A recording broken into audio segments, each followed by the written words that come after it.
live.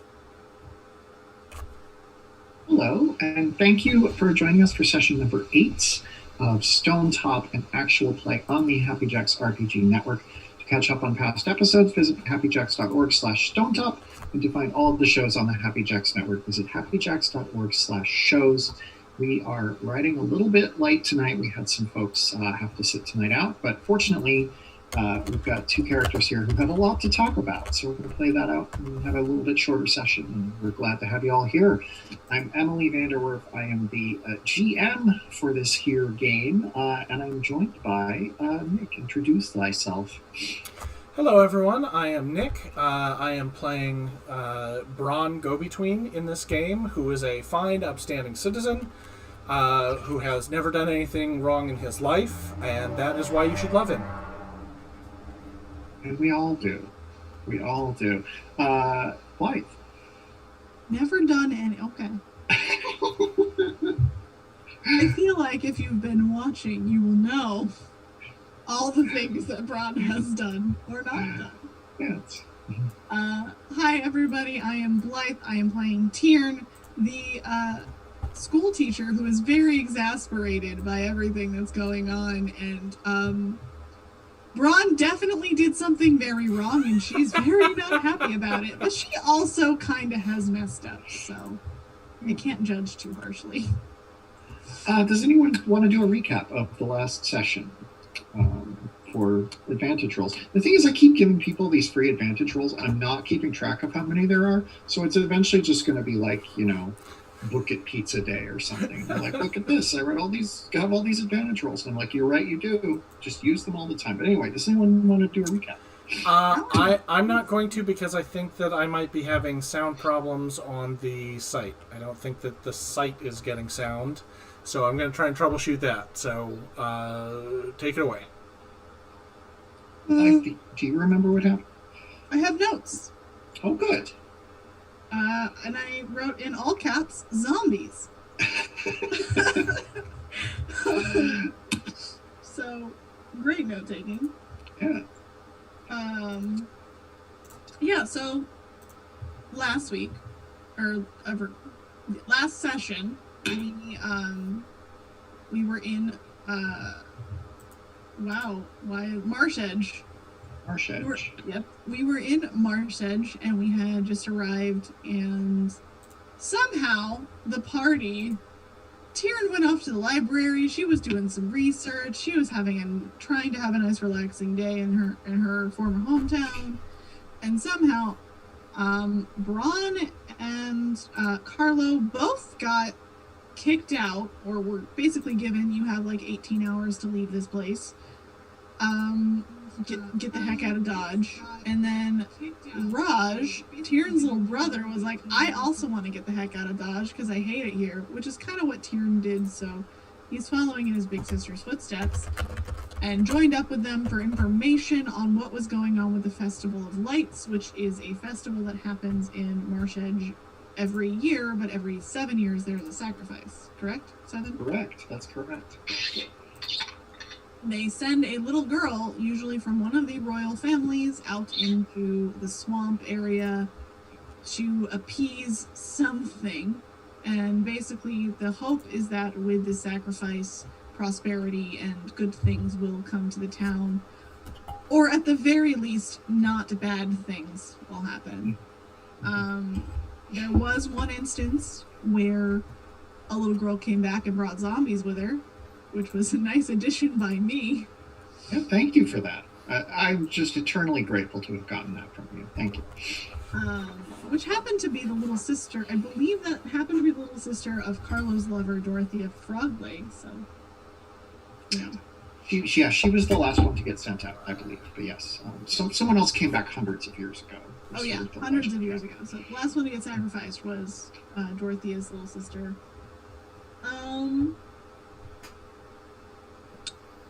That got Ilsa very upset, and Ilsa was like, we can't let a little girl get sacrificed. So she tried to stop it with her dad and got arrested. Mm-hmm.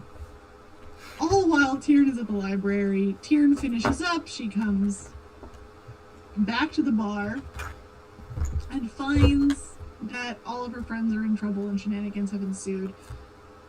So Tyrion is like, let me talk to my buddy, the sheriff, and see if I can get Ilsa out of jail. Because we're really good friends.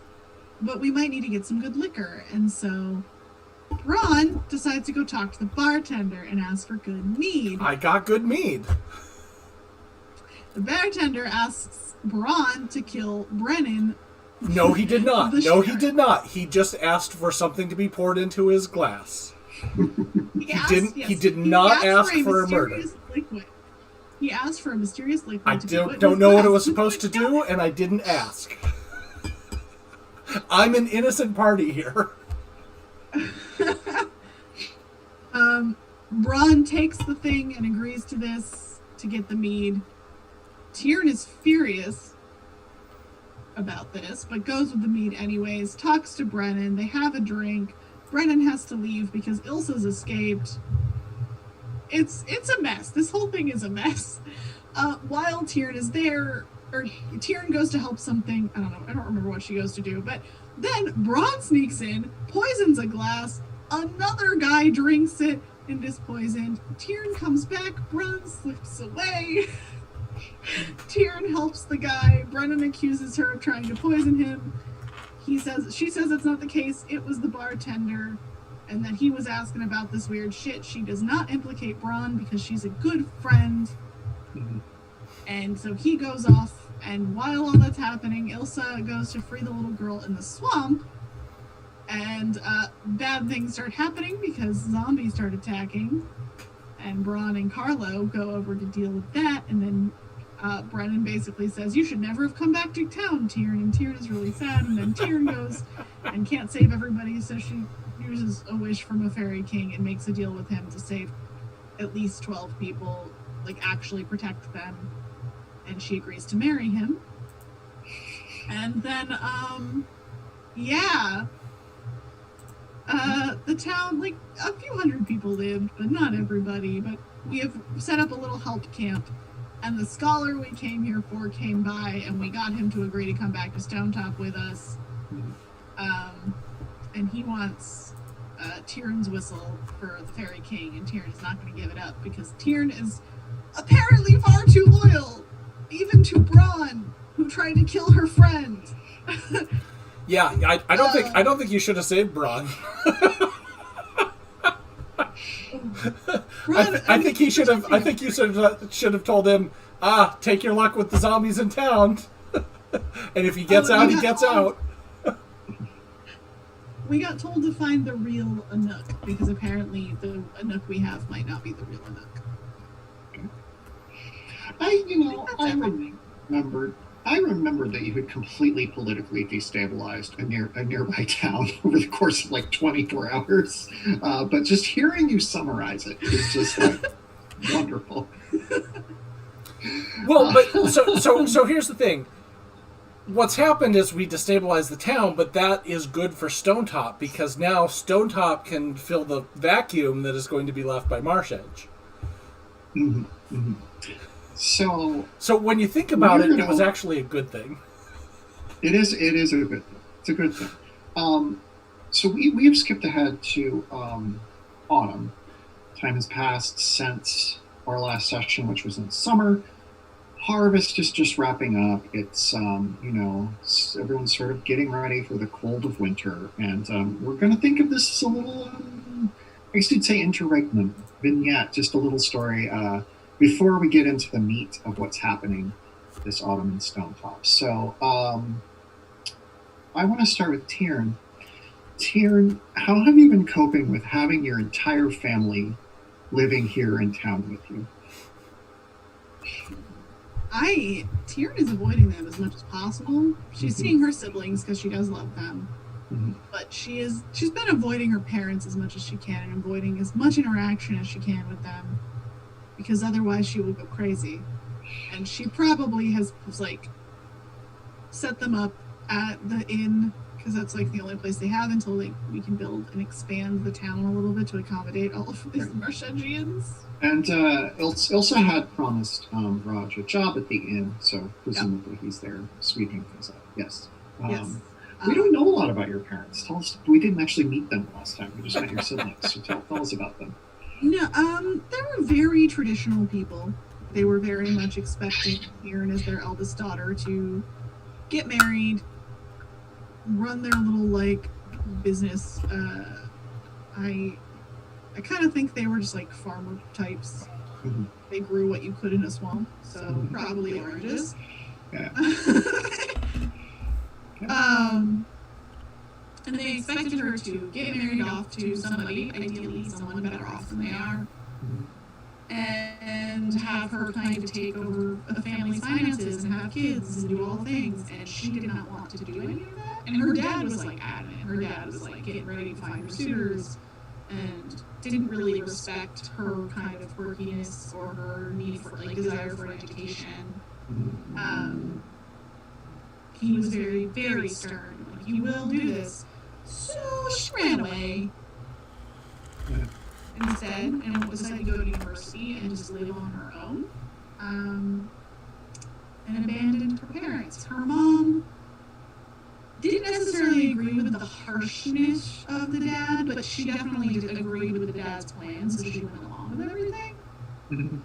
So it was pretty much like she didn't really have like an ally other than her older brother, but he was already dead. So it's kind of like, well, I don't have him. I don't have my parents. I can't lean on my parents.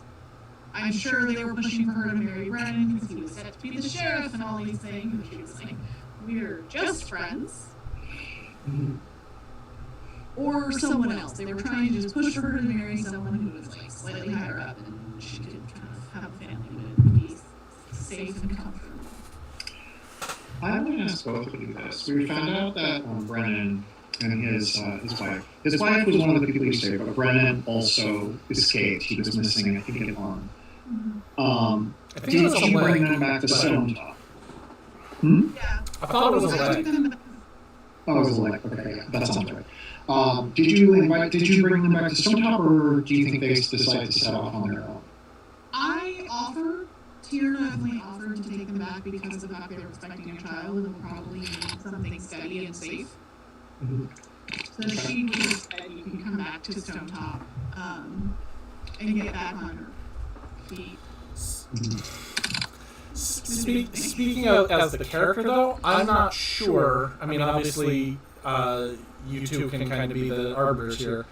I'm not sure that Brennan would want to come back, especially if he blames Tiern or blames Braun, or or maybe he wants to come back because he wants to kill Braun or something, or although I don't know that he knows that I'm involved, but like I sort of like he seemed like the type of character that would not want to have a handout and would be pretty angry about the situation, and maybe not blaming you or blaming us, but everything happened when we showed up, and maybe he doesn't want to come back to Stonetop for that reason, but that's just a possibility. Possible Tiern would just offer to like at least be like, hey, until she has the baby, like you can leave whenever. If you want a safe place to have your kid, so you don't have to deal with that.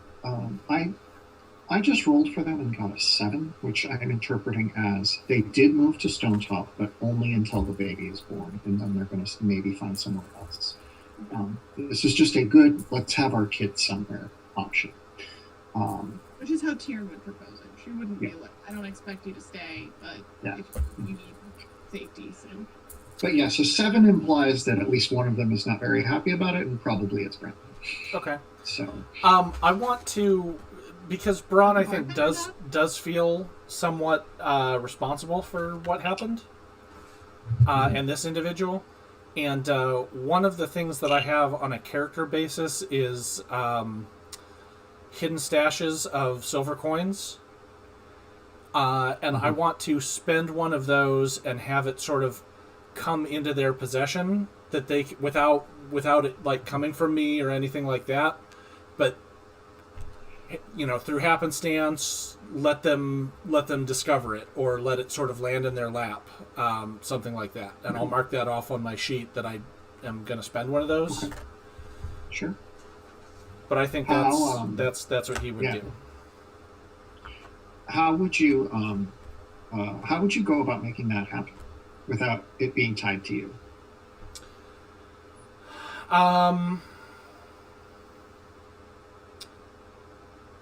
The first idea I had was that there was some sort of a raffle or a lottery, but I was also thinking if maybe he writes a letter from like a solicitor saying that a distant family member passed away, and that he was included in the will, and this is what was set up to be, and then signed with an illegible signature. Okay. Mayor Heron, this is a rather large influx of new citizens. The entirety of the Tiernan family, plus the Brennans. Did we save anybody else? No, I think that was it. Erasmus is staying at the inn. We sort of established that last time. We saved 400 people, but I don't know how many of them wanted to go to Stonetop or that we offered, or I feel like maybe some of them followed us just because, well, these people know what they're doing. Yes, that actually makes sense to me. I was going to say Gordon's Delve is probably closer for them to get to, but since you're on your way back to Stonetop, I'm sure at least some of them followed. So Mayor Heron is very overwhelmed by this influx of people. And she said it like she's had people building small sort of houses out by the mill, right on the edge of the Great Wood, which is maybe not the best place to be building a new housing development, but she just needs a place to have people go. And that's been going on since basically late summer, since she returned with all this money and all these items that you have brought back to town.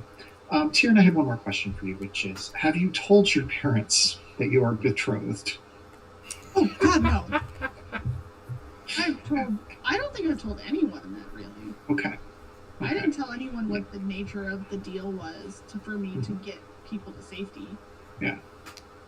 Erasmus seemed like he might have known something, but he didn't actually say. Yeah, he tried to. He's definitely inferring what happened, but Tiernan has not actually said it to anyone. Okay. It's not. I mean, it's just kind of like, they'll talk me out of it probably, and I don't know if I can get out of it. Or might try and use it to set a trap. So yeah, he did ask her to try and trap him, and Tiernan is a loyal, terribly loyal human, so no trapping him. So I have one other NPC thing, but of course I think we need to talk to Mac about that.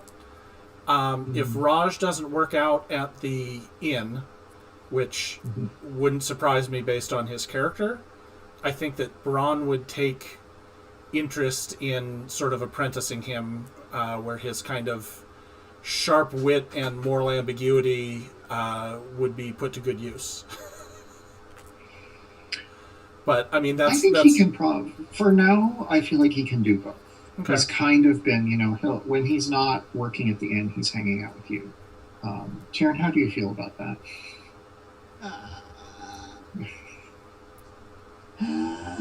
I don't know. I mean, Tiernan is conflict. Really not thrilled right now. So. Tiernan, listen. I understand. I screwed up, but Raj is very smart, and I know you know this. And so I don't think he wants to listen to you, and he's not going to learn much beyond mopping up a bar and cleaning up after the horses at the inn. But I'll teach him his numbers, and I'll teach him how to read, and see if maybe he wants to do something with that information, with that knowledge. I know I'm, persona non grata to you right now, and I understand it. I get that. And I promise I won't get him involved. I won't get him hurt. I won't get him involved in any schemes. But I see real potential for him, and I'd like to nurture that if you'll let me. Raj is like standing off to the side and like pointing and doing like the LeBron meme and like nodding. all of this, you keep saying you're persona non grata, you keep saying all these things. I had your back, and you still haven't apologized to me for what you've done. You almost killed one of my good friends. And you haven't apologized. I'm sorry. Me, the player, was thinking, like, what did Braun do? I didn't destroy the town. Oh, right. Yeah, I tried to kill a guy. And I took the blame for it. I didn't know that he was a friend of yours, or that he was a serious friend of yours. I didn't know that he was a serious friend of yours, and I honestly thought that it was just going to knock him out. It was something to get what we needed, and it was the quickest way to do it.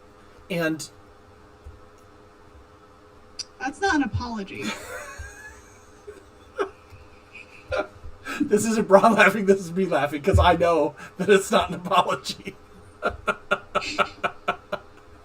And honestly, I can't trust you with my younger brother if you think that everything you're saying right now and the excuses you're making for your actions, you're not allowed near my little brother. How? He can learn those things. Ilsa can teach him. I can teach him. I don't care. But I do not trust you to go anywhere near anyone else I care about. Thank you. How else would we have gotten the alcohol in order to get on Brennan's good side? What I was doing, I was doing what I doing what I could for the good of us and for the good of Stonetop. You didn't have to actually use it. Well, if I'd known the town was going to burn down, yeah, you're right, I wouldn't have. Because that covered the traces wonderfully. But if it hadn't, and I didn't go through with it, then my word would be invalid, which is the only thing that I have as a traitor. And I also know that Bill, for all of his idiotic decor in his inn, is a dangerous man, and he wouldn't have stood for it either. Yeah, that's why you get in good with the sheriff. He hated me. I was not going to get in good with him. No amount of alcohol was going to change that. Well, you didn't trust me, did you? You didn't trust me to handle it. You didn't trust me to talk to him. Things were fine until you tried to kill him.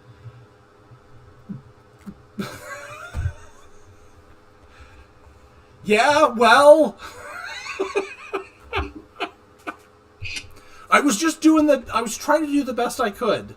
I was trying to figure out a situation here and solve all of our problems because we were getting kicked out of town, and I know you weren't, but Carlo and I were both being about to be escorted or seized in that place. And Ilsa had run off, so I had to make a decision. I had to take action in order to protect our interests. Yeah, and I was going to take care of it by housing you in my parents' house because they would have hidden you for me and helping get Ilsa and her father out of jail, which could have happened if you had trusted me. You would have been fine if you had just trusted me. And instead, you took matters into your own hands and then almost killed my friend. So I don't know if I can trust you with my little brother. At this moment, the Fairy King appears in the middle of Braun's shop. Braun, you cannot see him. Tyrn, you can. Raj also cannot see him. He says, "Hello, my love." Can I... If I talk, am I going to look like a crazy person? Tyrn kind of looks at him like... Yeah. Oh, yes. The other one cannot hear or see me. You may wish to dismiss him, though I know... Listen, I'm just trying to do what I... Are you ignoring me? Ron, I need you to step outside of your own shop for a second. I need to cool down. I think it's best if you leave, and Raj, you should go back to working for Ilsa. You're supposed to be there right now. Yeah, okay. Well, she said I could take, like, a dinner, but you know what? Okay, yeah, I already ate my roll, so I'm gonna go. She has good food there if you need more. Look, fine. You're asking me to trust you, I'll trust you. And Braun stomps out like an angry baby.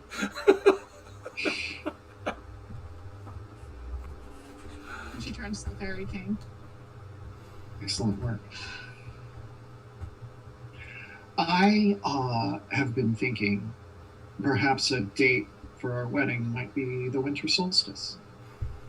That would be lovely, I think.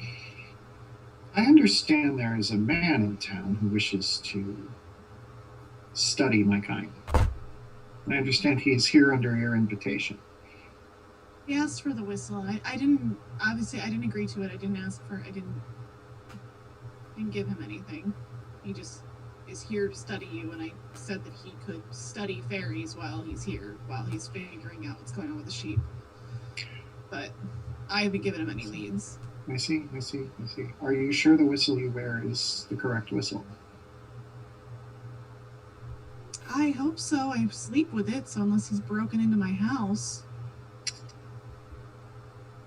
All I wish to say is that someone tried to summon me with it today, and it was not you. I was lucky to escape in time. I'm sorry. I'm trying to do a lot of things at once. I keep it on my person at all times. I will go see if I can fix it. I don't want you to get hurt. I don't want anyone else to get hurt right now. I do forgive you. It is you do not yet have this perception of one of the Fae. You will soon. You will know everything you wish to know. I really hope I can fix this. If it was the scholar,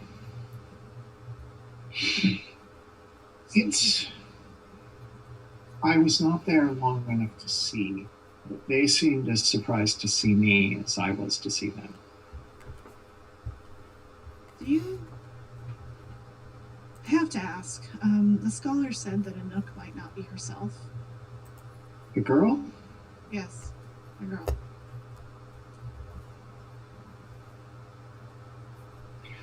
He thinks for a second. Let's see how much he trusts you.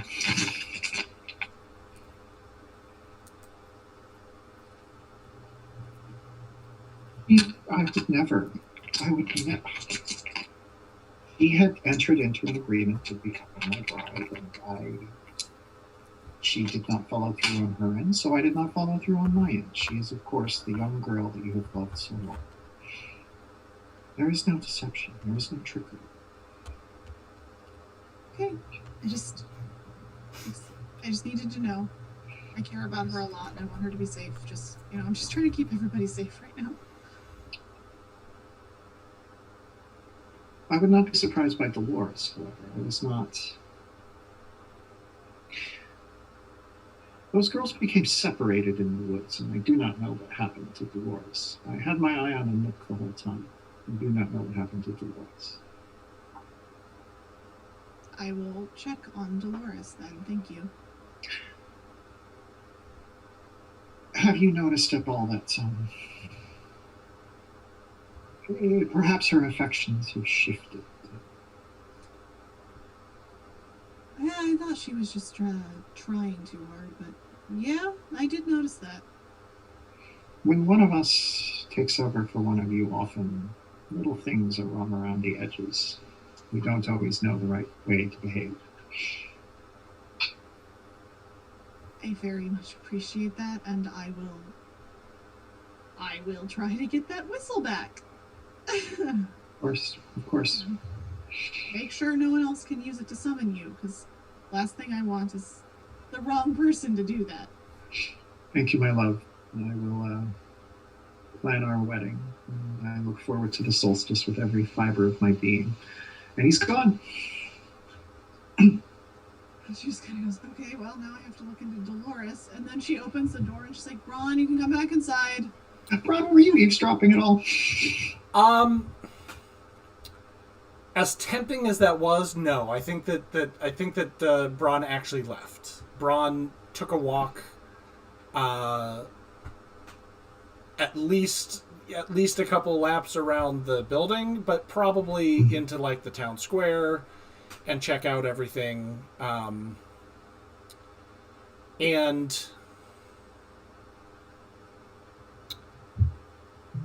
I'm thinking that No, I won't do that yet. We'll figure something out. But no, I don't think that he was eavesdropping on the conversation, but I don't think he was far. Okay. Great. Cool. So you're just right outside when Tyrion calls? Or close enough that Yeah. you can hear her? Yes, is everything fine? Are you calmed down? Yeah. You still can't go anywhere near my brother until you learn how to be a more trustworthy person. But, yeah, I'm feeling a little better.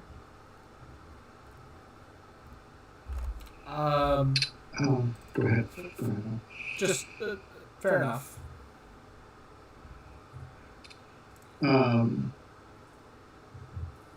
I actually, I meant to ask you this earlier, but is there someone from, you sort of said Welsh already, but how have you gotten along with some of the other Marsh Edge people who've moved here? I think for all his bluster about, not getting involved in local politics and, this is not any of my business, that all of this has kind of, he does feel somewhat responsible for a lot of this, so I think that his relationship with other people from Marsh Edge has been one of help and succor as much as possible, but not like when someone does nice things out of guilt rather than out of a desire to do nice things, that's what it's been. So he doesn't really meet their eyes. He doesn't really want to accept any praise because he doesn't feel like he deserves it. But I think he tried to make the journey as comfortable for them as possible, and he has been. I would say to tie this into Stonetop, I think that him coming back with double what they were expecting to get, even though he had to spend, he was going to come back with 4 times or 3 times what they were expecting, but coming back with double, I think that he has got good relations with Heron, and so he has been kind of facilitating and smoothing through the project to get them housed and, to figure out how we can find them jobs and be productive and do all that sort of stuff. So I think that's been like a project that he's taken on. Great. Yeah, so let's see. Who was I going to say? Oh, Wynn, your friend Wynn. They sort of pop in while y'all are talking because everyone's just visiting and they're like, we just finished calculating harvest and it was like 4 times what we were expecting, and we were already expecting a good year. This is the greatest year in Stonetop ledgers that we have written down. It's almost as if the gods are blessing us with taking all these people in.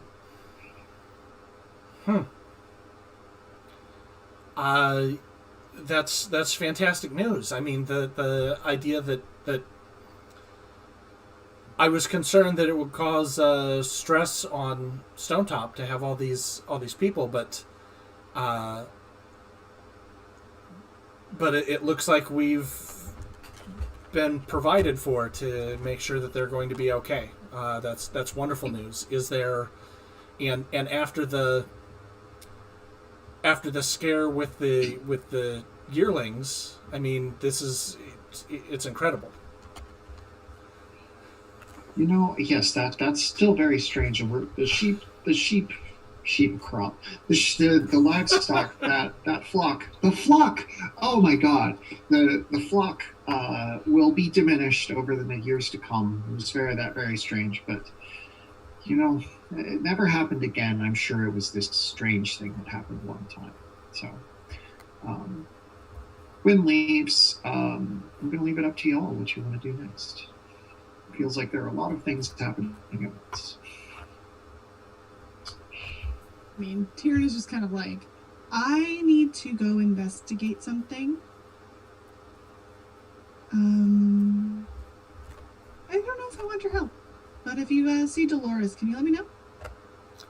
Sure, I understand. I can send her your way. if you need anything, I'm here. I know that.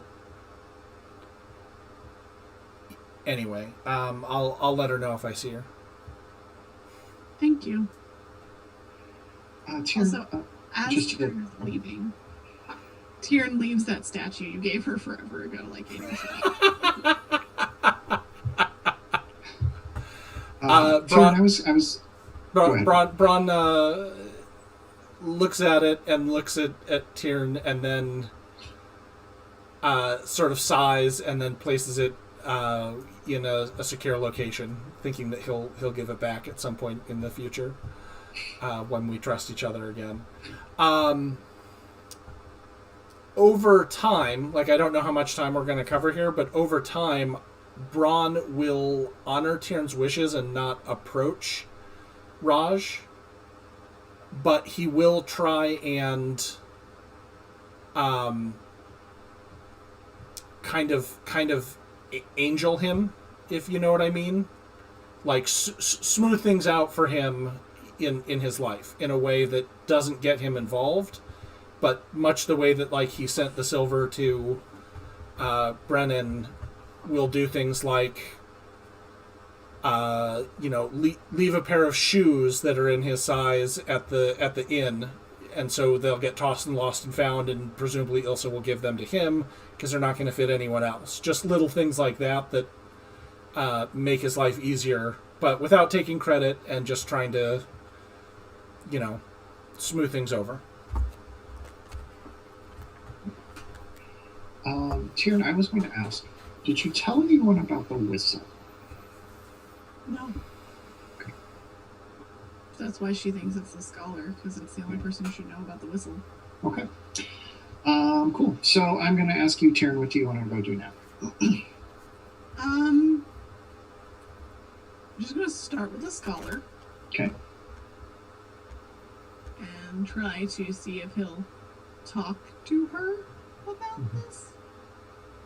Gosh, this is not the charismatic character. But yeah, I mean, she's just gonna go, try to, talk to him while discreetly investigating his room a little bit. Do you want me to poison him? No! No more! Not allowed. Since he's staying at the inn, I'm going to say that Raj will let you into his room. Cool. While he is down having dinner. Oh, perfect. So, if that works for you. That does work. So I want you to defy danger plus dexterity to see how good you are at searching his room.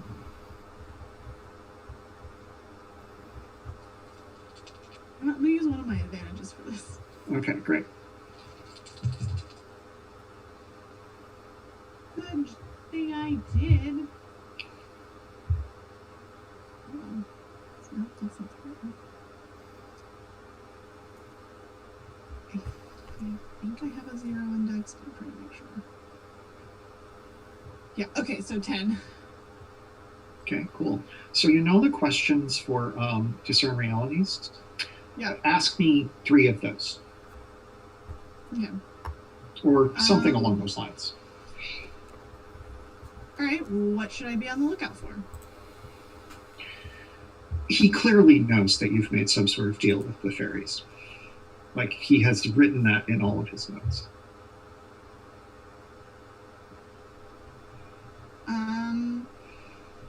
What here is useful or valuable to me? He has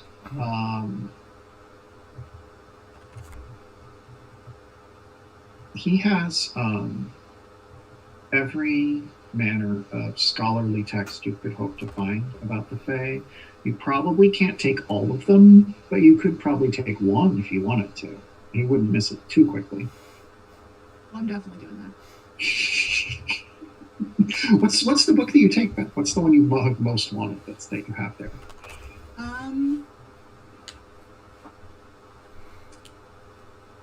The care and feeding of Greater Fae. I mean, honestly, she might take one on Greater Fae and just kind of understanding how they function, and also possibly understanding. Like, she would probably go for one that's about Greater Fae and the things below, and about those rituals, basically. She's like, I'm trying not to overthink the fact that I've made this deal. And one other question. Is it called Bat Wings and Butterfly Wings, a treatise on those above and below? Amazing. What here is not what it appears to be. Erasmus writes in a code, you can tell. And if you had like several days with it, you could probably crack it. Like, it's not that difficult of a code, but there's just like a whole notebook he has that's just written in this code. And you probably can't steal that because it's sitting there on his desk. He clearly was writing in it before he went down for dinner. And it's in this code. So Man, I didn't get to level up because I missed previous sessions, so I'm like, do I have a move? you can, if you were able to level up, because this would have been between these two sessions you would have gotten to. We can. I don't know if because we didn't do experience from the sessions I missed. Oh, sure. Mm-hmm. My experience does not line up to how you can level up in this game. I only have like 10 XP at level 3. Okay. But I'm gonna see if there's anything. I have. I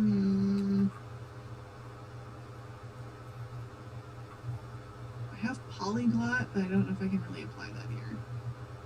You give it a shot. Basically, when you first encounter a living language in play, describe your proficiency with it, if any, and how you came to acquire it.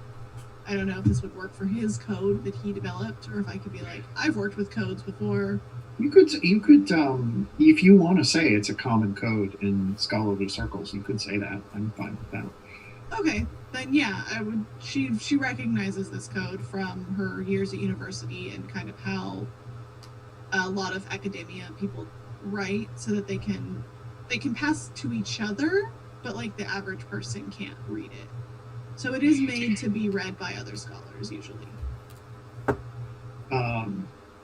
So yeah, you're not going to be able to read the whole notebook, but I will tell you what's on the last page, which is that he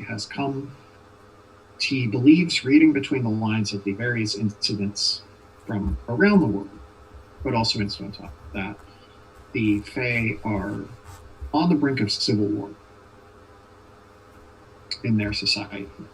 And he's not sure why or what, but it seems to have something to do with the things below. And he's not sure exactly what that means, because that is not his area of expertise.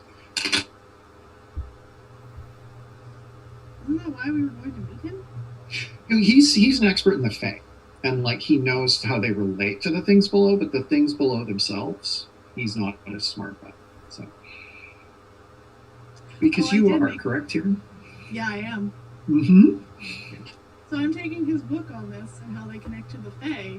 I'm also an expert on the Fae now after my last level up, because you can become an expert on all the things. It's great. So yeah, I steal his book on how they connect and see if I can start making some connections on my own. But so I did not find the whistle anywhere in here. No. Whistle was not here. And no mention of it in his text. I mean, he wrote about it in terms of like when he was writing about how sure he is that you are, he wrote about seeing the whistle and knowing it was a Fae whistle, and et cetera, but not in the sense of like, well, I took it this morning and gave it a blow, And that's when you hear a key in the lock on the door. Now time to get the frick out. I'm gonna pause you there, Bron. What are you gonna do?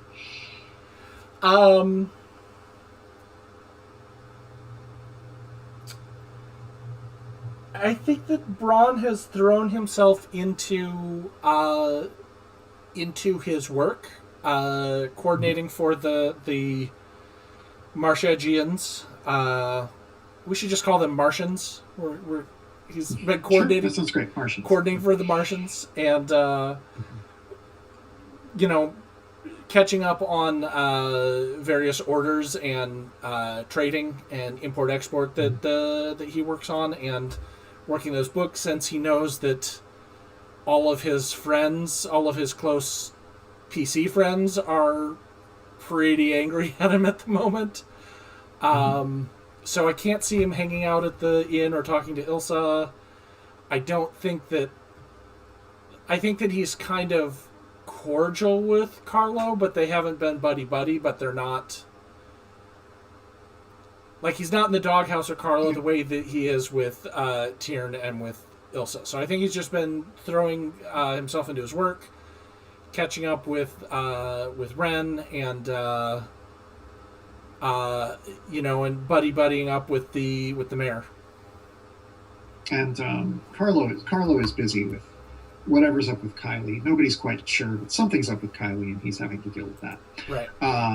So as part of your work with the Martians, you were sort of headed out with Mayor Heron to inspect some of the new houses, because she has been very grateful for your help.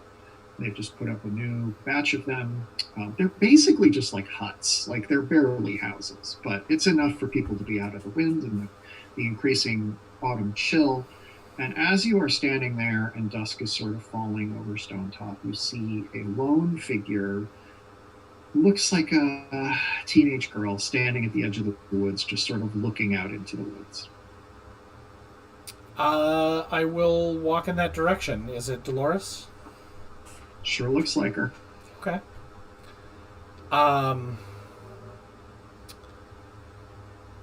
I call out so as not to surprise her, but she still does a little jump, and then she looks back. Okay. At you and says, Mr. Go-Between, I'm so sorry. I know you don't like. I was just looking at the woods. I'll go back home. It's fine. Oh, it's okay. I know that you had a harrowing experience there, and it's natural to want to look back. Are you cold? Do you need company back to your home? I actually don't know where I'm going to sleep tonight. Dolores, as I recall, is orphaned. Right. So I was I've been staying out in Widow Bethan's barn, but I can't stay there right now. So I was going to see if I could, shack up in one of these empty huts tonight, maybe. Would that be okay, do you think? Sure, but if you like, I can put you up. I know that Tyrn was looking to speak with you, but I can certainly help you. Why was Tyrn looking to speak with me? I'm not sure exactly. Just that she asked if I ran into you to let you know, and I think it was just she wanted to check up on you. I'll find somewhere to sleep. It's fine. You don't have to worry about me. I'll find somewhere to sleep when she turns to go. Well, if you... She hasn't left yet. But... Right. If you need anything, I can help. Now... She turns back and looks at you, and she says, "You can't help me." Well, how do you know unless you talk to me? I have lots of resources. I may be able to assist. Parley with her. Sure. Plus charisma.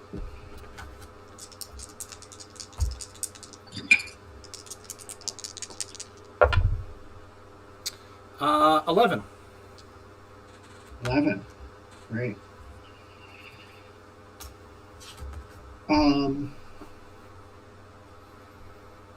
So she really doesn't. You can tell she really doesn't want to talk. But she finally says, "Okay, There's a lot that's been going on, and I don't know who I can trust. But I think I can trust you, maybe. But first, I need you to destroy this. And she pulls out this whistle you've never seen before and hands it to you. Sure. It's wood or metal, or what is it? It's metal. It's like metal. It looks like just a normal metal, like a long, those long cylindrical ones, just a normal metal whistle. Oh, okay. I was thinking like a coach's whistle. No.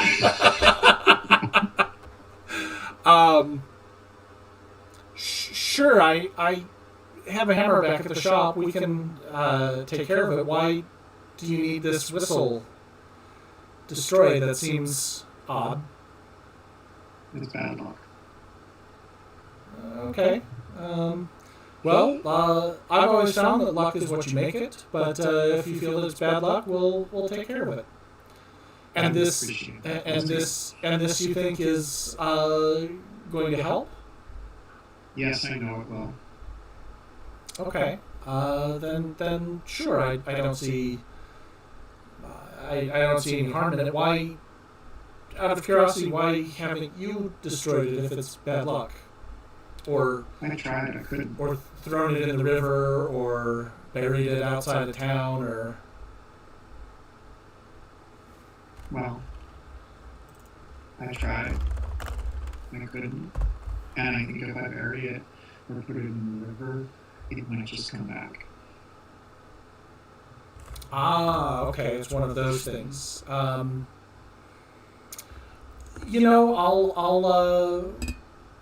figure out what we can do with it.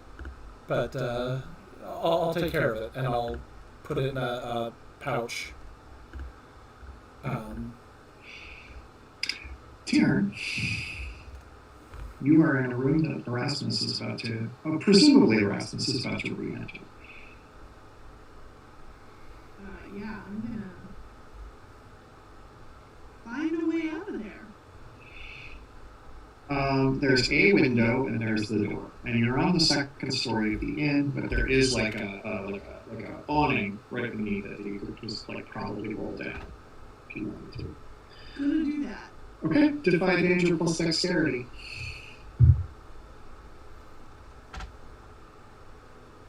Okay, that's a 9. Right. Okay. So describe to me what it looks like as you get out of the room.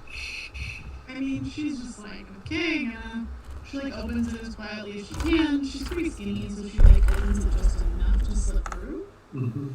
And then kind of does one of those is this a building where there's kind of a ledge that she can stand and maybe close the window, or is it Yes, absolutely. Mm-hmm.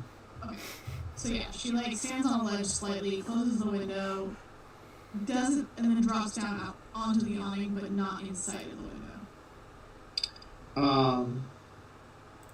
Which is when you remember that you had turned the notebook to a different page than the one he was writing. Oh, wind did it. It's windy. Cool. Ron, you have Dolores following you back into town. You remember that Tiernan wanted to find her. I'm just reminding you of these things. I assume you remember. Yeah. What are you going to do about this? Well, I think that Braun's plan first is to kind of meander and say, we're headed back now, but I just need to check on some things throughout town, mainly because he's a little bit the way that Dolores was suddenly like, why does she want to talk to me, was a little bit suspicious and made him think I probably really need to have her talk to her. So his goal is to kind of be around and check out and see if he can come across Tiernan during the walk around. But if he doesn't run into her, eventually they'll go back to his shop and quarters so he can set Dolores up for the night. I don't think that Braun knows her well, but can I discern realities to see if he's picking up anything weird about her? You sure can. Okay.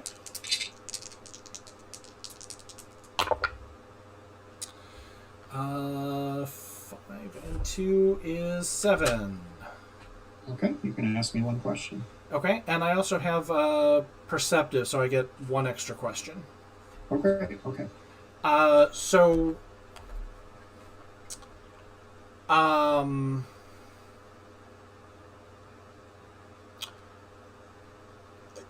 not asking for like the entire mystery, but what here isn't as it seems.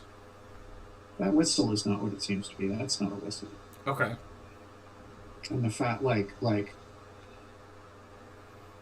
it is pretty clear from the way that Dolores is like, kind of like juggling it between hands, that like, or like not being able to like keep it in one place. That like, it's almost like the whistle doesn't want to be with her, and she has to keep like catching it. I thought that she had handed it to me. Did I misunderstand that? Right. She handed it. Sorry. Well,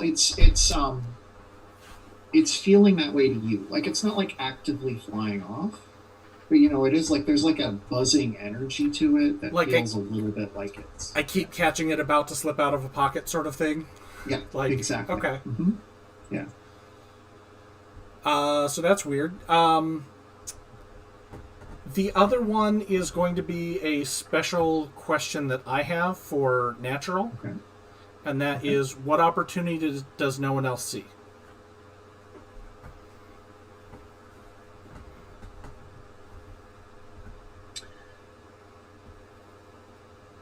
You can tell Dolores is absolutely heartbroken over something. And just from the way, like where you've stopped is kind of in town square, and you can see a Nook's house from here. And Dolores just every so often kind of casts a glance over at it, and then looks away, and is just kind of like, and then looks back. But like, subtle, you know?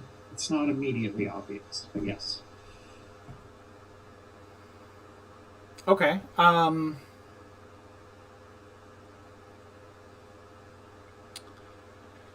So, thank you for bearing with me, Dolores. If I may ask, after the woods, has everything been okay? Acclimating back into the town? I know, obviously, it's been difficult for you with no family and no one to look after you. But is everything all right? I know that you work for the watch sometimes. Yeah, everything is great. You know, I have no complaints whatsoever. I want to take a look at like the state of her clothes and like does she look emaciated? Does she, you know, are her clothes in good shape, or is she wearing rags? Everybody in Stonetop's kind of well fed right now because you've had such a good harvest. But her clothes are kind of raggedy. Yeah.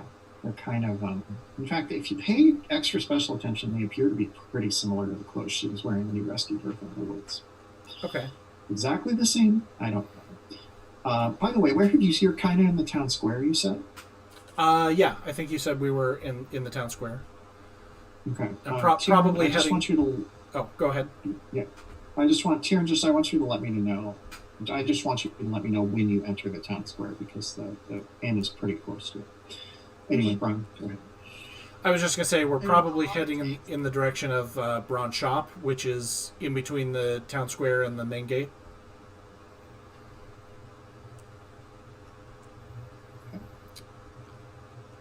And, I mean, Tyrion is like, drops outside the window and immediately just heads back to the town square to act like nothing ever happened. Do you spot her, Brian? Well, I'm specifically have been looking out for her because I want to try and link these two. So I don't. So no roll. Just I spot her. Just tell me if you spot her. Yeah. Sure. You know Tyrion pretty well. Yeah. Yeah. Okay. So you spot her, and Dolores has her back to Tyrion, so she can't see Tyrion. You can see Tyrion. So how do you sort of signal? I will.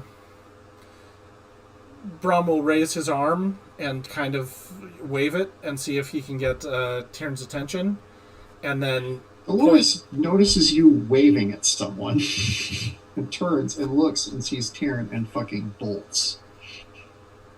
I'll follow her. Okay. Oh, Dolores! No, wait. Where are you going? It's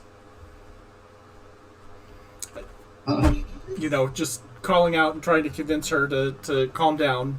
I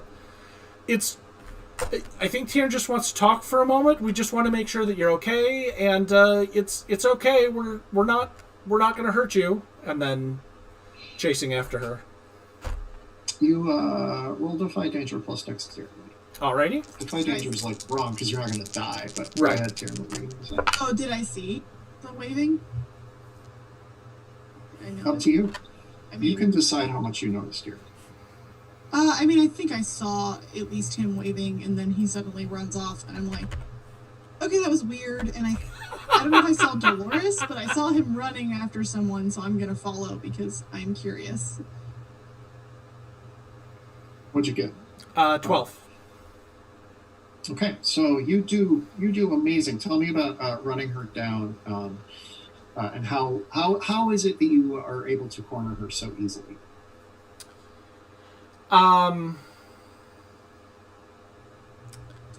don't think that she is thinking 100%. Like, she probably just bolted out of instinct. Mm-hmm. And I think that she is headed towards a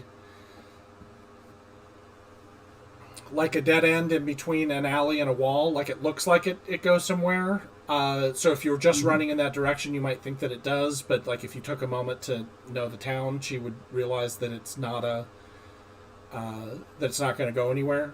So I think that she spins around the corner, and there's a pile of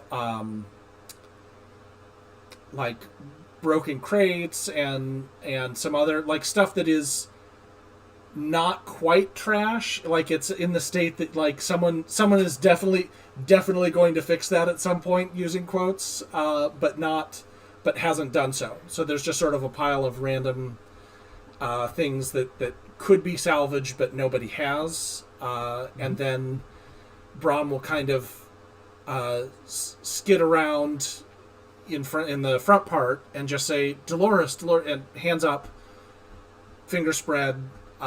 Dolores, it's okay. It's okay. Everything's going to be all right. We're just here to try and help. It's not you. It's her. It's not you. It's her. I can't. She can't. She can't. It's Her who? Tyrn? Tyrn. The school teacher. Tyrn. What's wrong with Tyrn? Is that whistle still in your pocket? Yes. Drop it on the ground.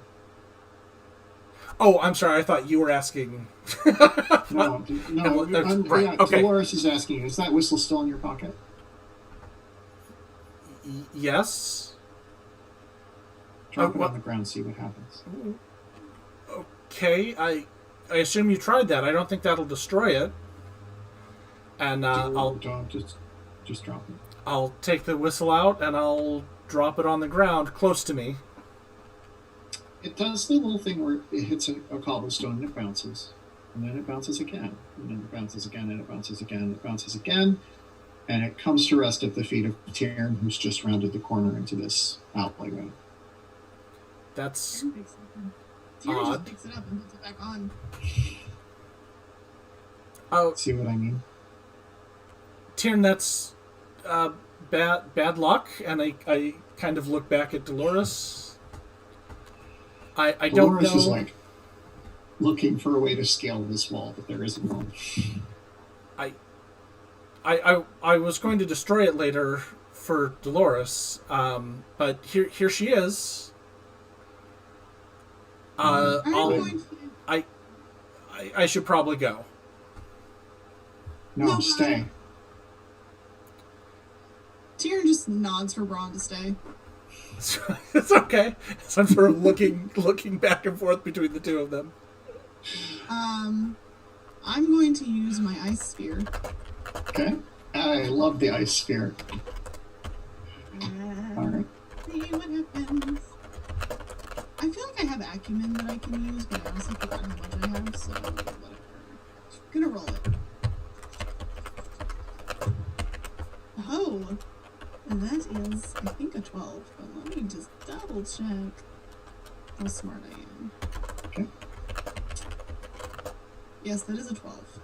So I can hold 2 acumen. I feel like I've gotten one ability at one point, but. And I can ask him questions. And I think I can acumen to ask him more questions if I want to. Okay.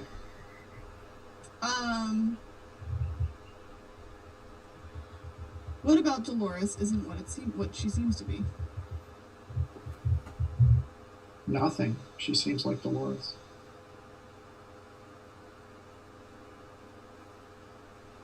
The one thing is something you've already noted. She seems to be trying a little too hard to seem like she's not into it. Okay. Okay, I'm gonna spend an acumen. Right? Honestly, what am I overlooking?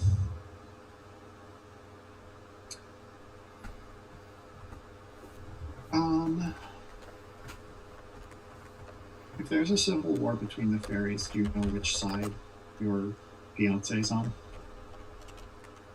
He has said he's not on the things below side, but Whatever is happening with this civil war, Dolores and the Nook are apparently caught in the middle.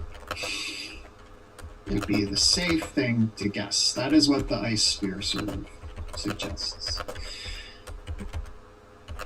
And because the Fairy King came into your life because of them, it also seems that, like, whatever they've gotten wrapped up in, he is also intimately involved in. But it's cloudy beyond that. okay.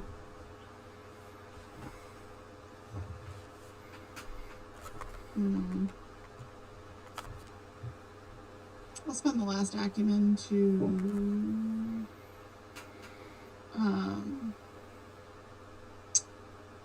well, how could I learn more about this? Like, what's going on here? You could trap your fiancé and interrogate him. Or you could trap and interrogate a Nook. You've got Dolores trapped already, so you can interrogate her, but... Okay, well, we're going to start with with Dolores and work our way through all 3 of these people. Or can I make one other suggestion? You could trap and interrogate something from down below. I only kind of know how to summon this. Well, but you're an expert, I mean, right? you could sure give it a shot. I'd love to see it. Oh, God. Oh, Lord. I don't often play the shit magnet, but but it's fun sometimes. I mean, Tyrion has a knack for getting herself in trouble, so the Fairy King is going to have to do a lot of saving of her, apparently, if he wants to marry her. She just kind of, like, she puts the whistle on, and she looks at Dolores and sighs. Quick question. Do we see 2 whistles now around your neck? Yes. I take off the one I was wearing, and I look at it. How did she do this is also my question. Now that you see it, it really does not seem to look like your whistle at all. It's very weird. It's like it was charmed or something. Is it just like a twig? No, it is a whistle. It's just Okay. like, it's not shiny and bright and silver like the real one. Dolores, What? first of all, how did you manage to charm this? Charm? Oh, charm what? This fake whistle? I didn't do anything to it. How did you swap mine out then to this one? I mean, there was this old guy who asked me to do it. Which guy? I don't know. He's like been staying at the inn. Did he look like an old scholarly type? I mean, he wears really fancy clothes. Does that count? Does that sound like Erasmus to me? Yeah. Okay, well then. Paid in cash. I didn't give it to him though because obviously, and I know that. I wanted to see what it did, and when I saw what it did, I don't know who to trust, and I certainly don't trust you, and I certainly don't trust him, and so I guess all I have to trust is Mr. Go-Between. Yeah, not so trustworthy. Do you know what that thing does, Mr. Go-Between? Do you know who she's really working for? I'm not working for anyone. No. It's a weird whistle, but... Do you remember when we were out in the woods and that man came from the fairies to take a nook away, and then Ilsa from the Gone played parsnips and won? Do you remember that man? Yes, of course. I blew on that whistle and that man showed up. Why does your friend have that whistle? Braun looks over at Tiern to read her face. Like, I think he knows Tiern well enough to know if she has a tell, or is just trying to stone face it, or what. Tiern, if you want to poker face this, we can do a parlay. Yeah, she's trying to poker face it because she's like, I'm not working for anyone. Like, she is telling the truth. As far as anyone knows. So yes, you can parlay Braun. If you roll plus charisma on a 10 plus, they mark XP if they do what you want, and if they don't, they must reveal how you could convince them not to do it. On a 7 to 9, they mark XP if they do what you want, but can refuse or make a counter offer if they like. Okay, well that's a 13. So Braun is very. He's seen this look before from Tiern. This is the yes, there's more to this, but I don't want to tell you look. I think, but I think you. What Braun wants is for you to explain what you mean. I think that his years of being a trader, he can tell when someone is telling the technical truth without revealing additional information that would be important, and that's the vibe he's picking up from Tiern. So I think that what he wants out of this is to convince Tiern to come clean with all of the pertinent details, not just the technically true details. But I guess it's up to you to decide how you want to respond to that. I mean, okay. Tiern leans over to Braun and is just like, help me with this, and I will tell you the truth. Help you with what? What do you need?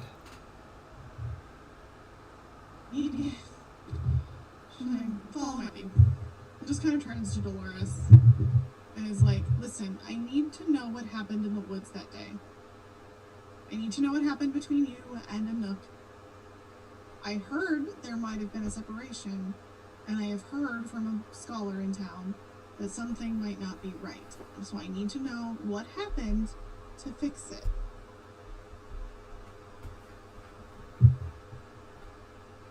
She looks up at Braun.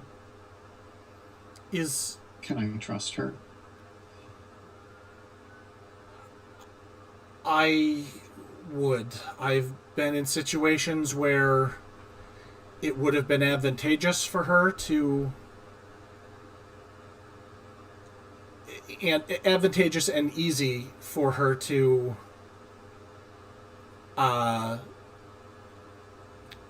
do what was best for her, but instead chose to protect other people. I've never met anyone more loyal and intelligent in the arcane arts.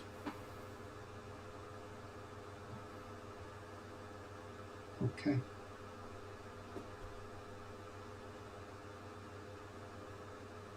Have you ever been in love with someone? Oh, yes. Either of you can answer. It's like, yes. Several times. It's both incredible and sometimes despairing. I'm in love with him. Tyrion pretends to look shocked. Yeah, as does Braun. No. Quelle surprise. And I will do anything to get her back. Okay. How do you know she's gone? I don't. I just think so. And she tells this whole story. I'm not going to narrate it all in her voice, but she goes, you're going out of the woods, blah, blah, blah. And she says, and we came to a cave. It was where Nook said we were supposed to go. And she went down into the cave. And I heard these really terrifying noises. And I kept waiting to hear her scream, but she didn't. And then night fell. And she came out of the cave. And right away, I think you're remembering that you were not gone that long. For her to have apparently been gone multiple days. Yeah. And I waited there for a day and a night, and a day and a night, and then another night fell. And a Nook came out of the cave. And I said, I'm hungry, and she gave me some of the food from her pack. And then she said, we have to get back. And she brought me to that cottage where you found me. And that was it. And it was almost the same. But it wasn't her. When you love someone, you know if it's them. And it wasn't her. And do you remember that weird thing with the sheep? Yeah. Braun nods. I don't remember where I was when that happened. A few days, just gone. And the first thing I remember is I bumped into you, and she points at Tyrion, that night, right before they discovered the dead sheep.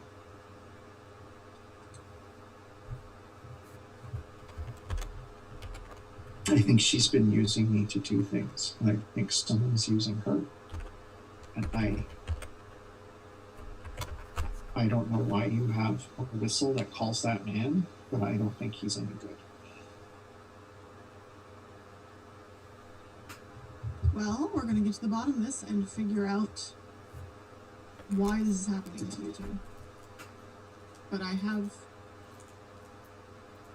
might be the food you ate. There's so many things that could have caused you to be bound to her in some way. You said this happened after she went into a cave? Yeah. That sounds like things below stuff. Was... Okay. If you were in the area, would you be able to find the cave again?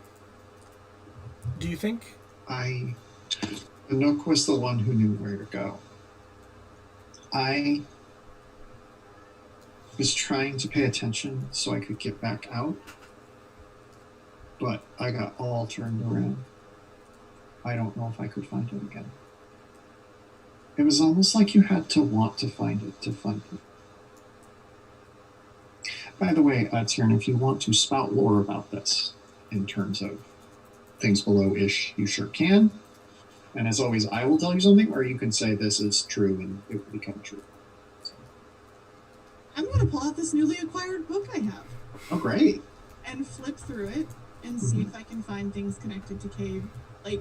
I'm like, this sounds really familiar. This sounds like I know this is connected to things below, and, caverns and caves are kind of a way to get to them because you can get down underneath the ground. They like living there. And we know that some Fae believe that these people are more powerful and worthwhile. So I'm kind of like, did she make a deal with a Fae, or did she make a deal with something below? So what you find in the book is that like the Fae and the things below both sort of have access to. The theory is that the Fae and the things below all have access to basically sort of a subterranean, almost like a subway network, you know, like subterranean system of caverns and such.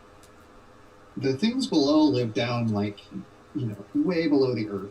So they are probably like if a little girl is going to a cave in the woods, she's probably not getting all the way down there without help, which would suggest the Fae's involvement either way. But it's also entirely possible she went through here and ended up in Fairyland through that cavern. It's like equally likely she could have gone either place. But that she's stepping into a cave suggests more than it doesn't that she did not emerge as herself. Yes. Are the system of caverns like kind of like ley lines? Like both of them can use them for transportation, but they're sort of coming from different directions? Yeah, I like that. Sure. Yeah, let's do that. Let's say that. Sounds great. If I can, I just have one other thing before we go back to you, if I may. This is probably a long shot, but I figure we traveled with Erasmus for 2 weeks. Mm-hmm. Does Braun recognize that book? Yes. As being Erasmus's. Okay. Actually, roll for it. I figured that was a good roll. Yeah. Intelligence. Yeah. Roll plus intelligence. Yeah. Okay. 9. Okay. Maybe. Yes, that's definitely Erasmus's book. And I don't know how you know this, but you know there's no way Tyrn could have it without stealing. Okay. Oh, you know what? You know what it is? You saw him place it, like he keeps his books locked up in like a box. And so they would have been locked in a box in his room behind a locked door. So, is it 100% that Tyrn stole it? But no, but it's probably 90%. Okay. I just want to have that in my back pocket. Please, go ahead. Tyrn was looking for a whistle. And so, Tyrn is still looking at Dolores. She's like, okay, well, we need to talk to Anouk. Like, I need to see her. I need to talk to her to see if I can get a better feel for what happened to her. I know she made a deal before that cave. I don't know. We summoned something. Yeah, you did. You did. I wish I remembered more. I don't remember a lot of it. I don't blame you. Trust me, you're not in trouble here. You're not at all in trouble. I just need to know what happened to Anouk, and we need to talk to her. I need you to meet me at the schoolhouse with her. Can you do that? I wasn't supposed to talk about any of this. She's gonna be looking for me. How are you gonna keep me safe? Come to the schoolhouse with me, and Ron, will you help me? Of course. Okay. We will protect you. I do have protection spells and things. We will talk to her. If she comes looking for you, that'll give us a chance to talk to her and figure out what happened. Who she is. Because she's not a Nook. Not if she walked into that cave. She's not. So she goes with you to the schoolhouse. I set up protections for her. What do those look like? They're little like charm bags and stuff. I have a skill actually. Hold on. So I can make amulets and talismans for people. Ooh. So craft a protective charm for someone. It's usually used to ignore harm, Mm-hmm. And it only has like one use, so I wonder if I could use it here to just like be like a I guess I'll just use it as it's intended. And I can roll plus int on a 10 plus. They ignore the harm entirely. On a 7 to 9, they suffer only half damage. Sure. Okay. And then it's a complete failure if anything more. May I suggest using the non-magical whistle as the physical part of the charm? Sure. I'm like, fuck this thing.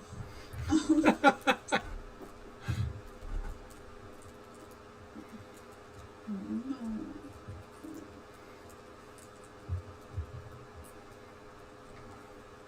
That is a 7, thank God. Okay. So she'll suffer only half damage of whatever effect Emma tries to put on her. Because I'm gonna put it towards like general Fey effects. But... So she is sleeping fitfully. You know, she is sleeping, but she's tossing and turning a lot on the floor of the schoolhouse. And you and Braun are over, sitting there, looking over her. The last time you two had a chat in the middle of the night, you summoned a ghost. Surely that couldn't happen again. But as I recall, you were going to give the full truth, Taryn. So I want to have a scene where you have the opportunity to do that, or to lie if you like. No, she's not a liar. She holds her to her word. So she turns to Braun. And she's kind of just exhausted. She looks exhausted. This has not been a fun time for her. She's already pretty thin. Like, she looks thinner than normal. Her cheeks are gaunt. Her eyes are kind of darkened. Like, she's exhausted from everything that's happened. Here. It's getting cold. This will help, and I'll hand a flask over. That's filled with a fine whiskey. She smells it. I take it back out of your hand, and I take a swig first, and then hand it over. And then she takes a swig. What's going on? She like smirks at you though when she smelled it, because she doesn't think you're going to kill her. That's when I strike. After we were in the woods, the Fairy King visited me and gave me the whistle,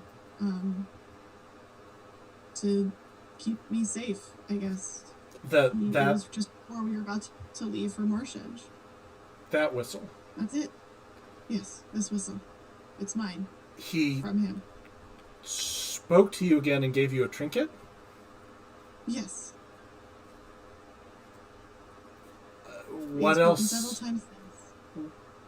What else did he want? I mean, he didn't give me a trinket, and I was obviously his favorite. When he gave it to me, he didn't really want anything. But I used it. It was supposed to be for when we were in trouble, and I used it for when Marshedge was going down. And I got you all safe. Oh. I was wondering, but so much was going on that night, I thought I'd just ridden out with the cart in all of the excitement. You said he didn't want anything then, which implies to me that he wants something now. I don't think it's terribly important. It sounds like that's all wrapped up in the whole story about the whistle and the whatever happened with Dolores and Anouk. And I can't help unless I know. I didn't expect you to help me. Well, I just expect you to help us figure out what happened to Anouk. And I'll do that. Help, we'll figure that out. I'll do that for sure. And I know I betrayed your trust, but you're still my friend, and I still want to help you. however I can. So if there's something else going on, I mean, I can always trick him into another game of parsnips, and Braun grins. You're gonna need Ilsa for that one. Well, that's step 2. Listen, I've got that mostly handled, and just don't worry about it. But we need to figure out what's happened to Anouk, and I may need his help again for that. I can get him to trust me. Does this have anything to do with the good harvest? I genuinely don't know. What do you think happened to Anouk? I mean, when she went into that cave. Oh, go When ahead. she went into that cave, she came out a different person. But you didn't seem to notice anything when we escorted them back. I mean, she seemed all right. Why is Anouk such a person of interest? You don't really renege on deals you make with Faye. It's not that simple.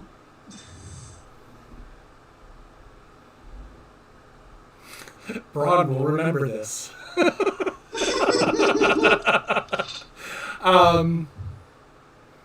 Sure. I mean, I've heard the stories. I know that that's a bad idea to accept gifts or obligations or make a deal and not uphold it at the letter of the deal anyway. And you think I don't know. you think that Anouk made some sort of a deal and went back on it? She made a deal. She wanted to leave. When we saw her at the cabin, we knew it wasn't her, and I could tell. I thought we had won and tricked the Fairy King into giving her back, and I thought I'd given her a potion to help her on that. But either him or someone who's more powerful still wants her and didn't like that she was reneging on the deal. But I can't tell, but I can tell that they are using these children to try and summon the things below. That's all I got, and I need to figure out what's wrong with Nook and see if we can get her back. As you mentioned, someone more powerful, Braun deliberately kind of opens his mouth and stretches his lips in sort of a remembrance that, with a wave of his hand, he prevented Braun from being able to speak. Fused his lips together, Mr. Anderson style.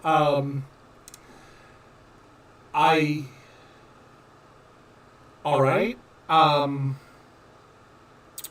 You know more about these things than I do. What do we need? How can I help? Well, we need to get her here and find a way to restrain her. And then I'm gonna have to do some magic about it. Okay. Ron, roll Defy Danger plus Constitution. Both of us? Just you, Bron. Oh.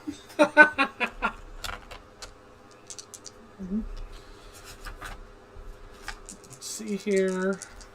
Okay. Not the full dump stat. 9.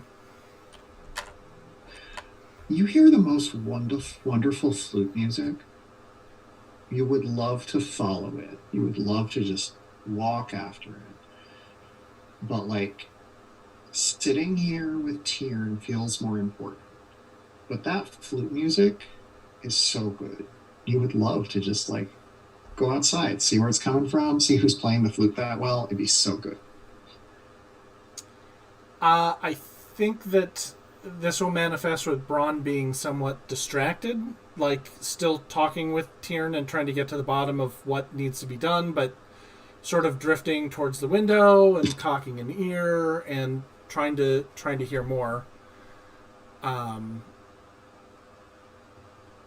and his answers.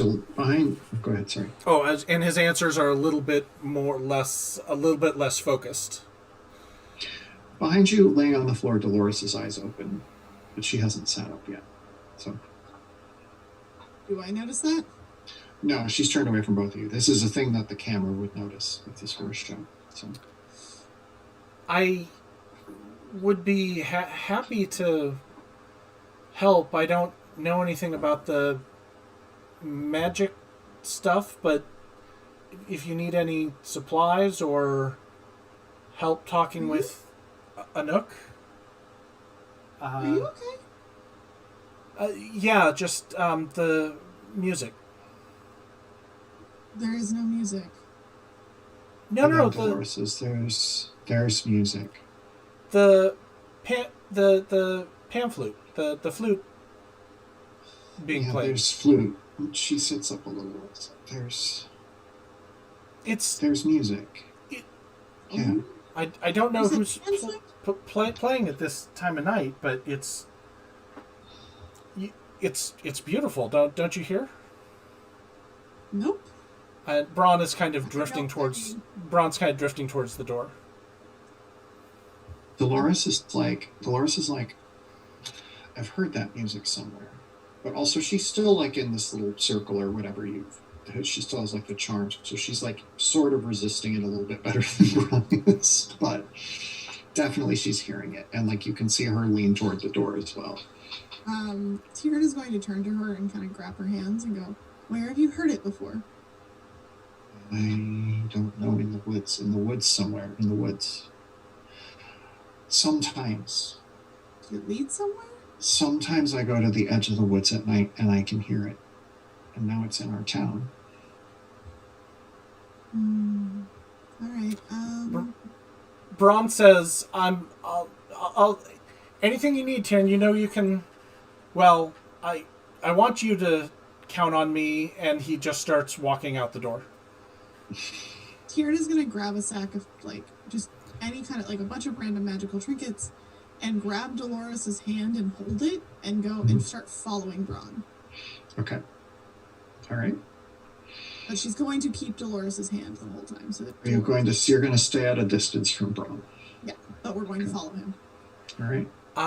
Braun keeps trying to whistle what he's hearing, but I think to Tyrion it just sounds like he'll start a melody and stop and shake his head and like he's not giving you a coherent song or anything, but like he's trying to get involved, and sometimes he's humming and sometimes he's whistling but not quite getting across what he's hearing, but definitely kind of now not paying attention to behind him and just kind of heading to where the music is louder.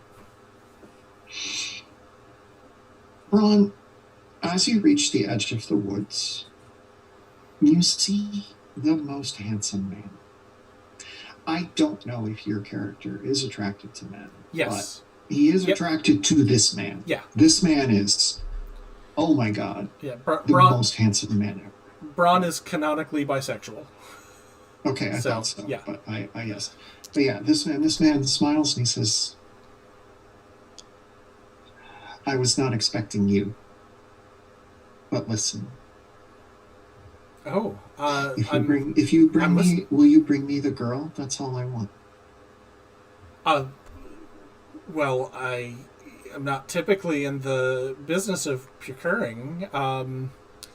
Maybe we could talk about it a little bit.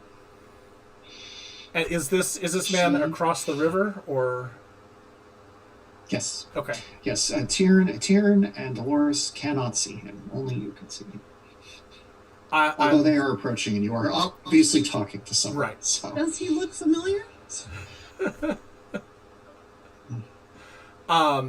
never seen this man in your life, bro. Okay. This is. I mean, if you wanted to talk about it, I'm sure that we could do a lot for each other. Is this a place in the river that can be waded, or is this the part where it's too deep to cross? You're right by the stone bridge, so you can, where you can hop, sort of jump along the rocks. Okay.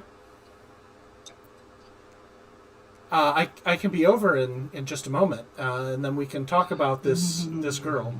No, my love. My love. Oh, Just bring me the girl.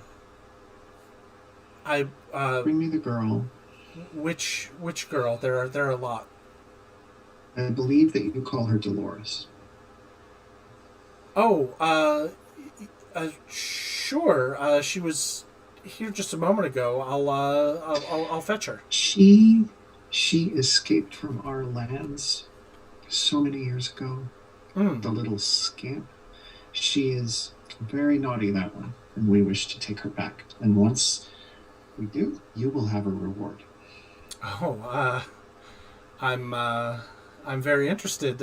She's been a bit of trouble on this side as well. Just hold on a moment. I'll see if I can fetch her. Now listen to me. If you bring me the girl, what do you want in return? Oh, God. Well, I'm sure that we could take some time and discuss it. It would not be it would not be I wouldn't want to rush into any sort of negotiations. No, it is very important that he stops. What is that key Oh, this? around your neck? Yes. There's a very interesting story about this key. I while in my travels, I came across a deserted cottage, and guarding the cottage was a giant, fierce boar, and it rushed me, and I jumped atop it and held on to its bristly hairs, and it ran through and tried to shake me off, and eventually it grew so tired that it collapsed by the side, and as I removed my hands, this key came off of its neck, and I wanted to continue to look, and there wasn't anything in the cottage that it appeared to be a part of, but I've kept it with me all this time in the hopes that one day I will find what it is for. Thank you for asking. I love that story. Have you heard of the kingdom of the Summerland?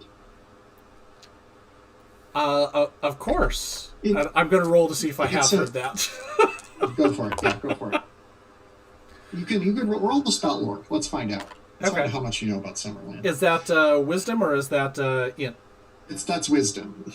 Okay. No, that's int. Maybe. Let me check. Let me double check. Okay. This is a thing I should know by now. But spell lore is int. Yeah. Okay. Then that's a 10. Okay. Yeah, Summerland. It's a thing that's in kids' fairy tales. It's the place that you go when you have lived a long life. It's almost like heaven, except you don't have to die to get there. You can just show up, and then you can live forever, and you can have everything you've ever wanted. And there's money, and there's food, and there's great wine, and there's beautiful, attractive people, and the animals talk, and it's wonderful. So and it's Fiddler's Green and Big Rock Candy Mountain and everything else. Mm-hmm. Okay. The man points at you and says, Summerland is real. That is the thing that not everyone gets to know. But the people who find that key are allowed to access it. And I will tell you what. You bring me the girl, and I will bring you to the door. And you can go to Summerland, and you can live out your days in happiness. And you and I will visit and talk, and we'll see what happens after that. Do we have a deal? If I bring you the girl, you'll show me the door to Summerland. Yes, I will. Well, I could hardly turn down such a generous offer. I mean, I want to know. I deeply want to know what this key opens, and if it's really the access to the fabled Summerlands, then yes. Have a deal then. All right. Perfect. I'll see you again. Yes, you shall. And he steps back into the woods right as Tyrion and Dolores join you. And the music has stopped. Oh, I thought they were closer behind me. Yeah, they're you know what? They're as close behind as you want them to be. Yeah, I was gonna say, can I roll to see how much I heard of your side of the conversation? Yeah, Go that's ahead and exactly roll to see how much. that's exactly what I was hoping for. Let's just say plus whiz, like sort of basically discern realities on broad, basically. Okay, that is a 7, so it's not great. Ask Braun one of those questions. Okay, and the move sheet, because you might have just made a deal with Pan.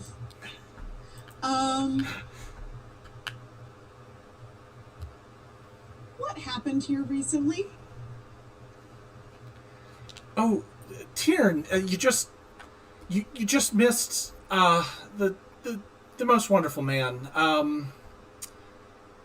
He told me what this key is for. Do you remember?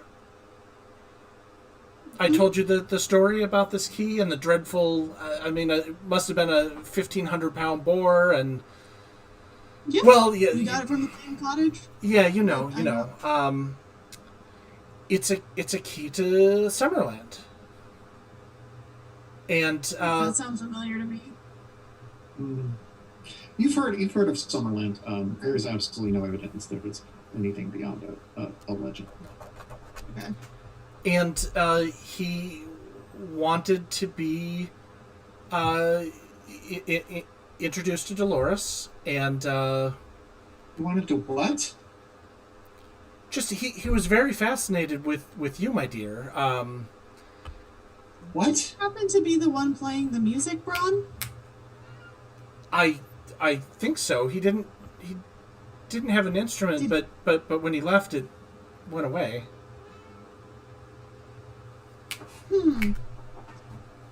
What did you do, Braun? We had a discussion, and he said that if I brought him Dolores, that he would show me the door to Summerlands, and that we could get to know each other. I think that you'd really like him if you met him. I mean, I know. As an expert on the Fae, I know this man is Pan, right? He's definitely Fae of some sort. I don't know if Pan exists in the Stonetop universe. But I know Quick spout lore. he plays flute to lure children, usually. No, Braun's a child. Have I heard this story before? Would you, as an expert on the Fae, do you think I've heard this story before? You've heard stories about music being used by the Fae to lure people to places where they will be susceptible to doing stupid things. Great. Did you make a deal with him? Yeah, he said it was a deal, and that he would show me if I brought him Dolores. I mean, I'm sure everything's fine. He wouldn't have lied. Right, Dolores, you're going to be staying with me from now on. No. It's all right, Dolores. He'd love to see you and talk with you. And I think that you would want to talk with him as well. He's very handsome and really seems to have the best interests of everyone at heart. It couldn't hurt, and if you speak with him, I'll be happy to take you to the Summerlands as soon as I have access myself. Dolores, don't listen to him. No, I'm not listening to anybody.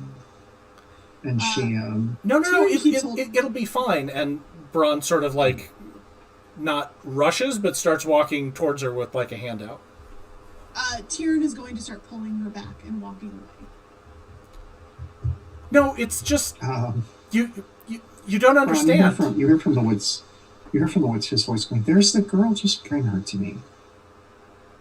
Braun, you made a big mistake. You don't deal in children. Nothing bad will happen. He just wants to talk to her. have learned nothing. And she's Dolores? like pulling. She's like turned around and has Dolores coming with her the other way. No, Dolores, here. Just come with me. It's. We're right at the cusp. Everything's going to come true, and I'll reach out to grab her. Okay.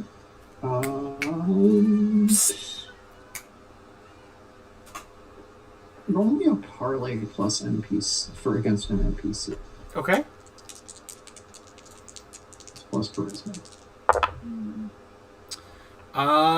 Not great. An 8. Yeah. Let me check something here. That is.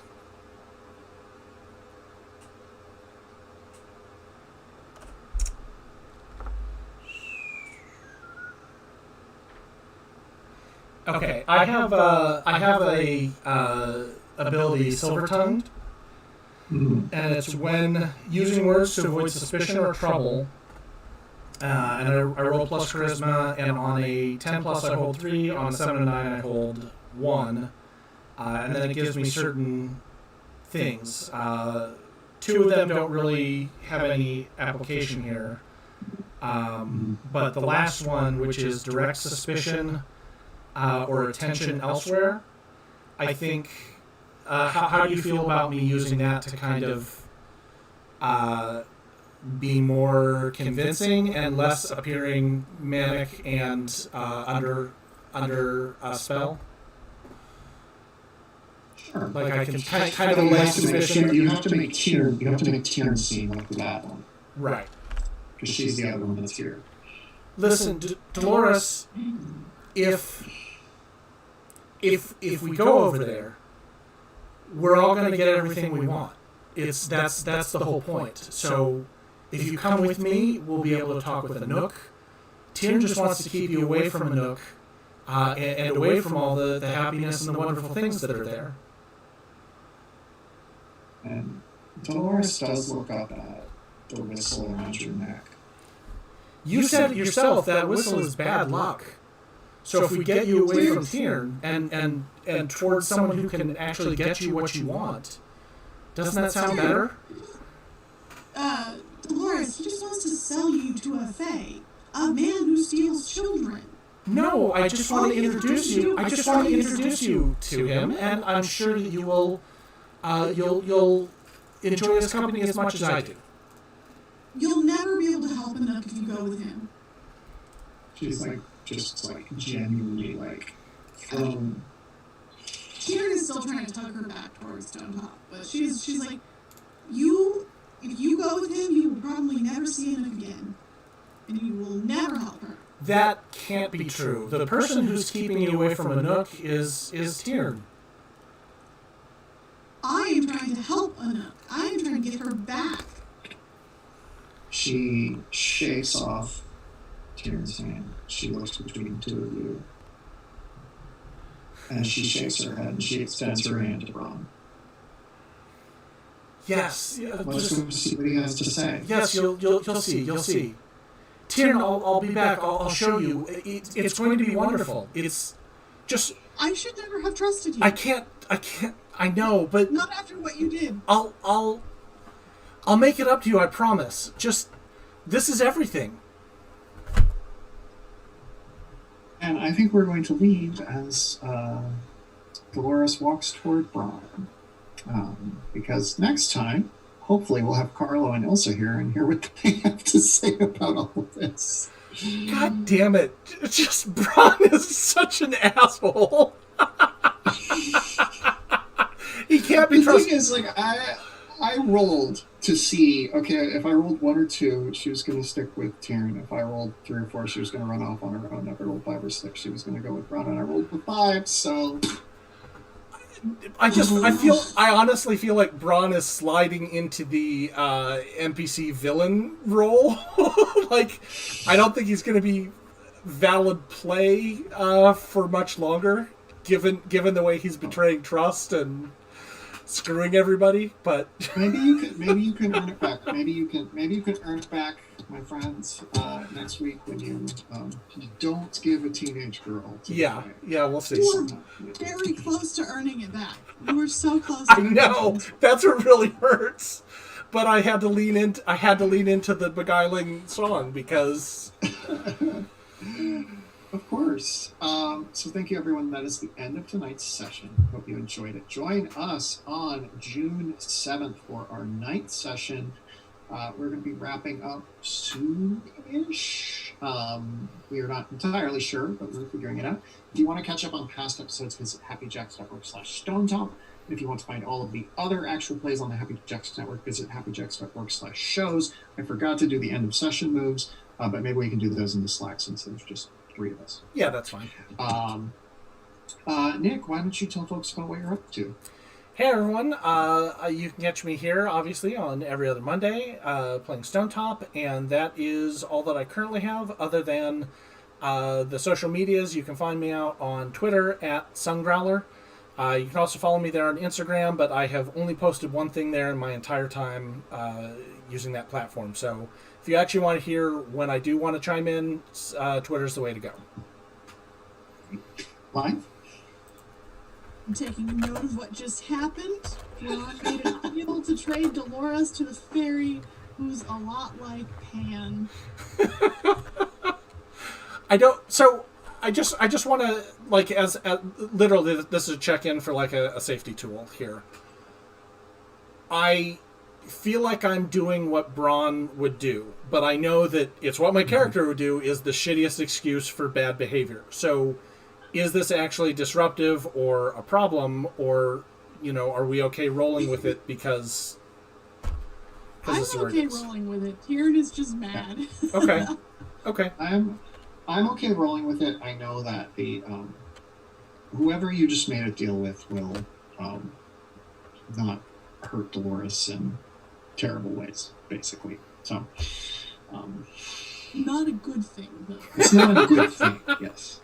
Okay, just fair enough. It's not like she's just going to go to summer camp, but... But she's also not going to a farm upstate.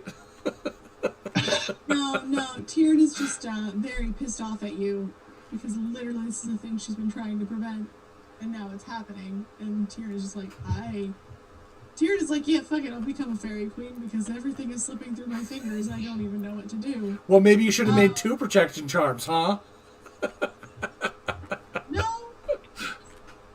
Trying my best. I know. I'm sorry I'm such a disaster. No, it's great. The drama's great. If you had rolled literally 1 point more, you wouldn't have been able to hear the music. Yeah, and I know. None of this would happen. I know. It's so frustrating to be like, oh, they betrayed me in that moment, my dice. Blythe, tell the folks what you're up to. Hello, everybody. I have been Blythe Kala. You can find me across Twitter, Instagram, YouTube, Twitch, all under Blythe Kala 93.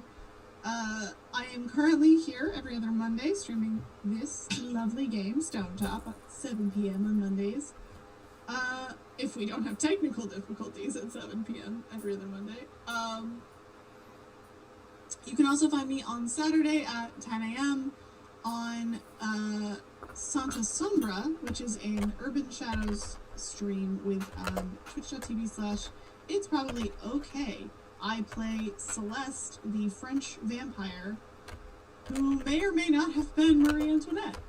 It's very fun. I do a very bad French accent that I'm really trying to get better at. And for anything else I may be doing, you can just follow me on Twitter. I tend to post about things there. I'm pretty interactive, so come say hi, talk about Star Wars with me.